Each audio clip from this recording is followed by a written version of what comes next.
Well, I'm now on the Rainbow Bridge in the Parks. It's Sunday afternoon, and I wasn't expecting to do a video, but there's something quite splendid about the wayside as I come down from the bridge, so I thought I would show you that.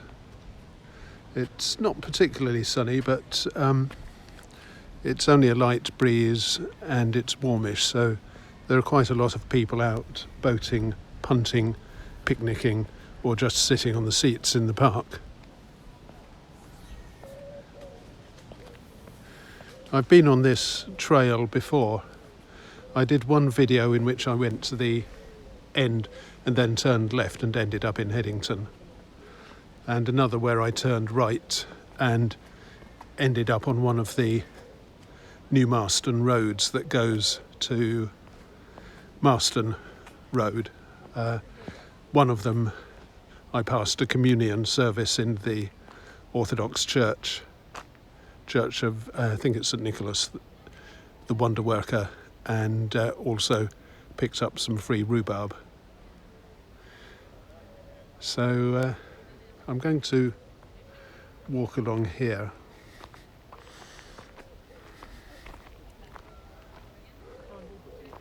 And one thing I noticed is that these are particularly bright, and a lot of them have come into flower since last time, and that's lovely.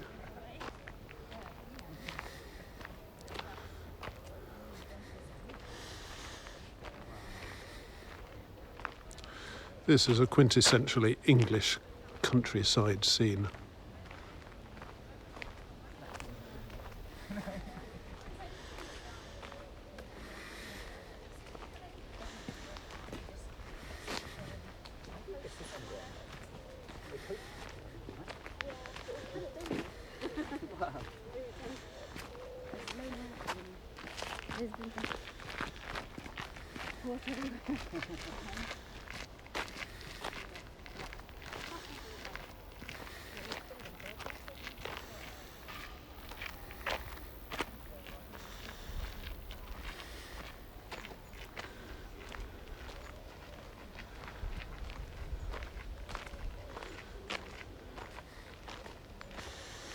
And the other that I noticed is these, which are, you might say, coming into fluff.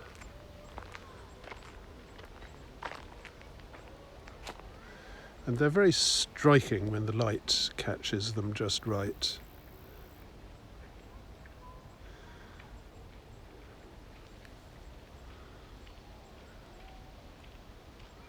Look at that.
There's a lovely aroma coming from them too.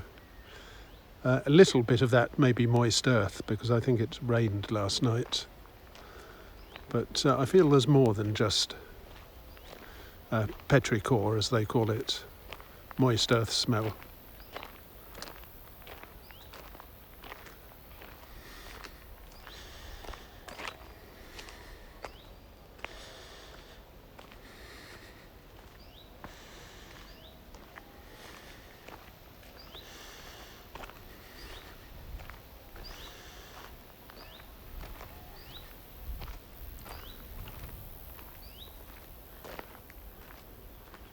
Another quintessentially English phenomenon, which you may or may not be able to hear, is bell ringing.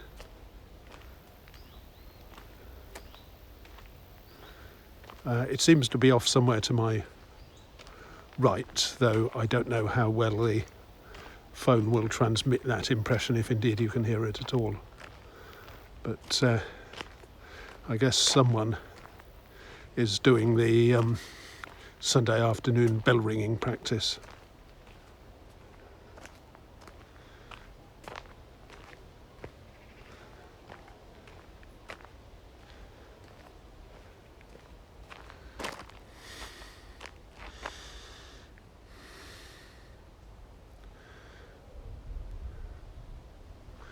A little stream, though, which I ought to know the name of, but don't. Presumably part of the Cherwell rather than the Thames.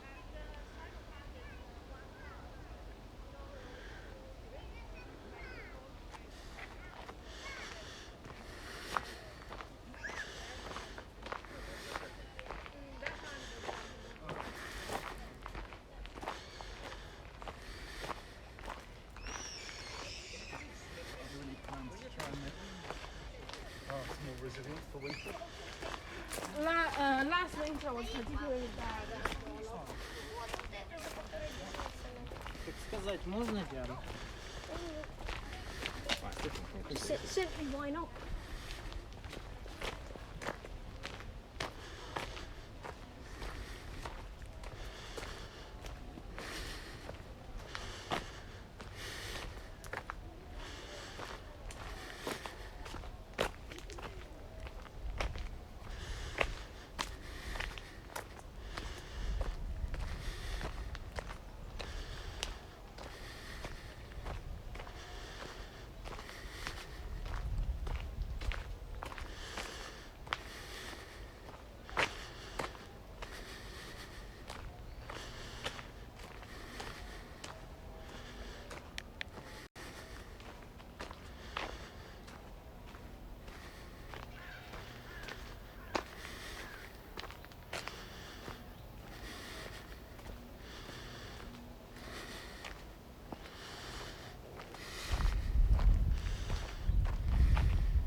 The colours on the left are quite striking, with the dried stems looking almost red against the greenery.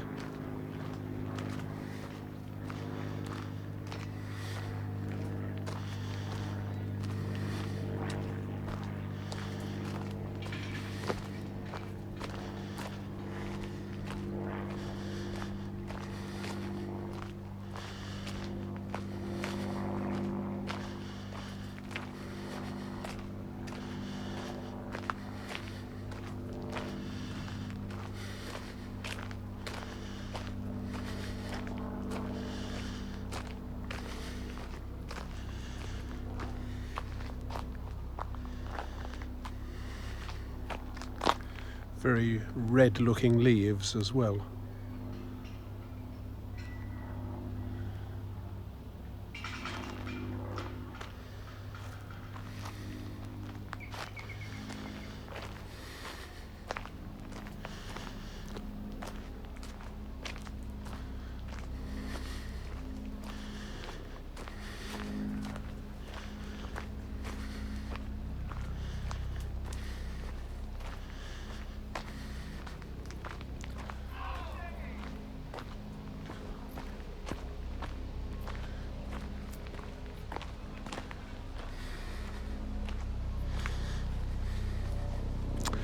So if I go that direction, I come to two of the roads at the end of the new Marston estate, and if I go that direction, I eventually get to near St Nicholas School at the end of the Marston Ferry Road.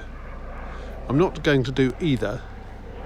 For the purposes of the video, I'm just going to walk back to Rainbow Bridge.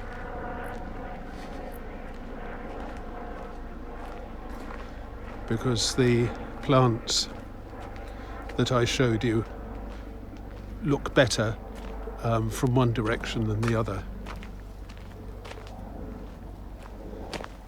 So you deserve to see them both ways round.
So now I'm going roughly west, back into the parks.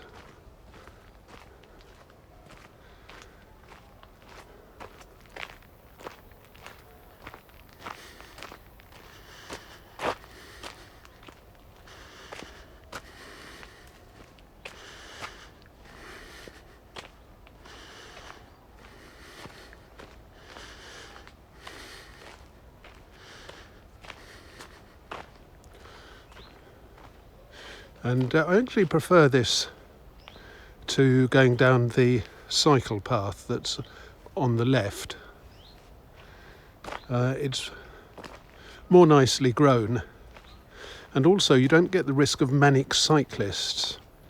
And I may sound as though I'm complaining too much, but when I went down the cycle path one time, I actually had a cyclist swear at me because I went from the left of the path to the right of the path in order to get into what's called the music meadow. I think it belongs to St Catherine's, but it adjoins the parks anyway, and it's a nice extra space and a path down to St Catherine's, which I'll talk about sometime.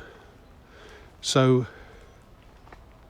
given that the cycle path is also full of dogs, ducks, kiddies, and families in various stages of age and mobility, I did not think that anybody would be travelling fast enough, cycling fast enough, to worry about me going across the path, but he did. He swore at me for changing lanes.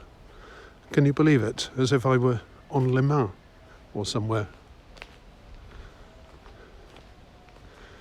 And then he said that I was extremely lucky that he hadn't knocked me over and seriously injured me because of the speed he'd been going at.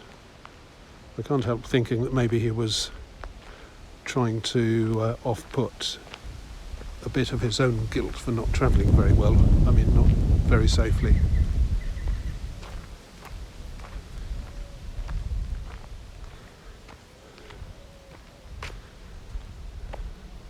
You don't get that here because the parks officials don't allow cycling on this path at all.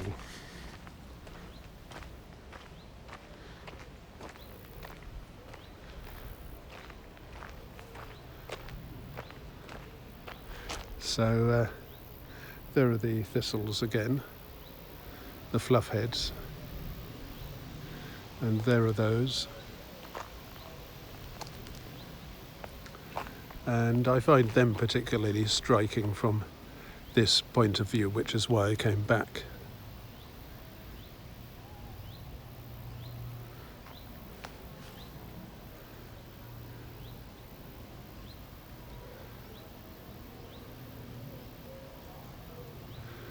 It's funny, people sometimes say that green and pink don't go together in clothing, but nobody seems to mind when nature puts them together.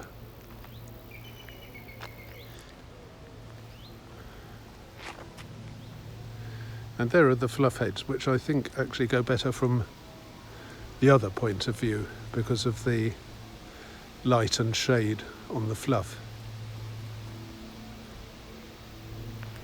The contrast between the shadow on the base and the light bouncing off the fluff.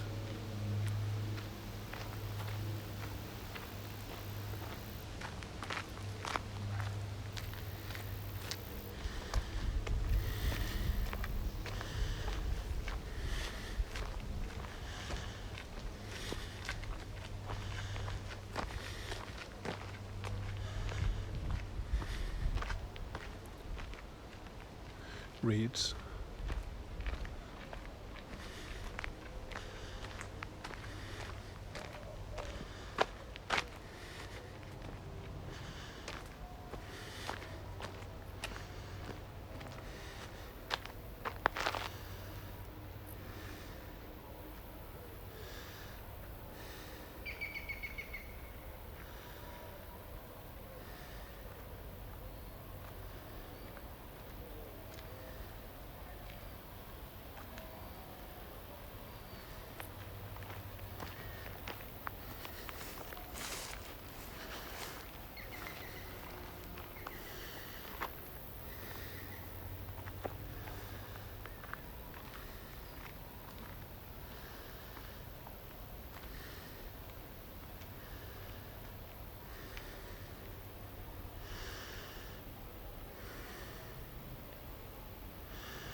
There's an optical illusion, or at least effect, that cartoonists use where they sort of add life to an explosion by having lots of pencil lines radiating from roughly the same centre, very closely spaced at the start, and then the distance between them growing as they radiate outwards. And if you get the proportions of light and dark right, you somehow get an effect of much more light than there really is, and of an unexpected sort of radiance which almost gives an explosion effect.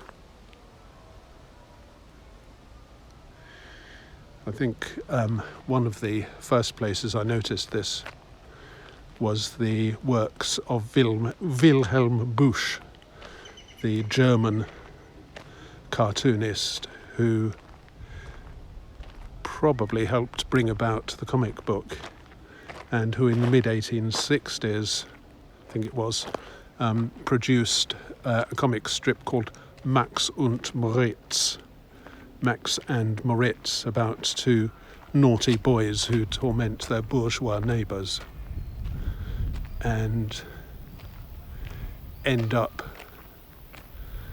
getting a suitably gruesome end in a milling machine. They torment the baker one too often, fall into his dough, and end up as little sort of dough bread pieces in a man shape. If you think of Tom and Jerry coming... No, hang on. Tom is the cat, isn't he? Tom coming together in loads of pieces that add up to a cat shape after an explosion. It's that sort of effect. Anyway, I believe Wilhelm Busch used the optical effect that I've just been talking about.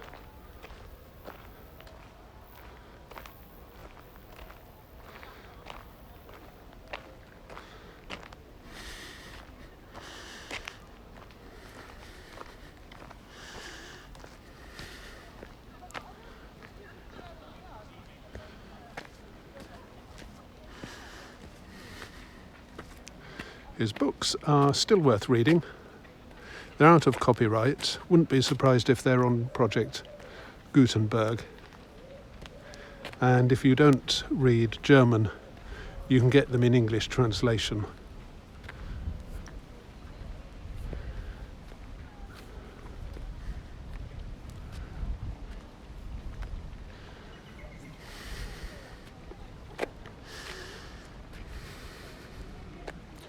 That's Busch, B-U-S-C-H. And we have some boaters.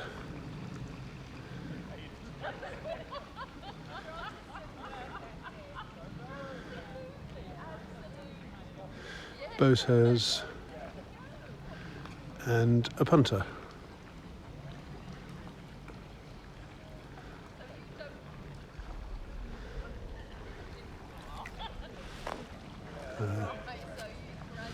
And I can just see a punt in the distance under the trees, which is docking or mooring or whatever you do when you make a temporary landing.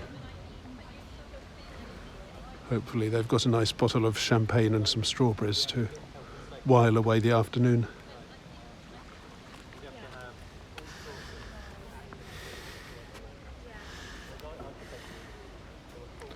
I say champagne and strawberries, but you can be more inventive.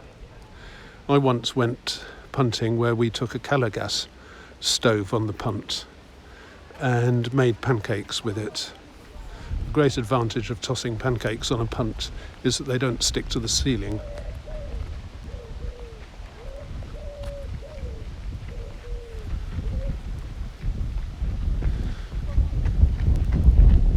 Okay, well, this is not one of the series of videos that I was doing on Broad Street, Cat Street, Halley's House, Parks Road and the area round there. This is just a one-off. So that's it. I'll see you next time. Bye.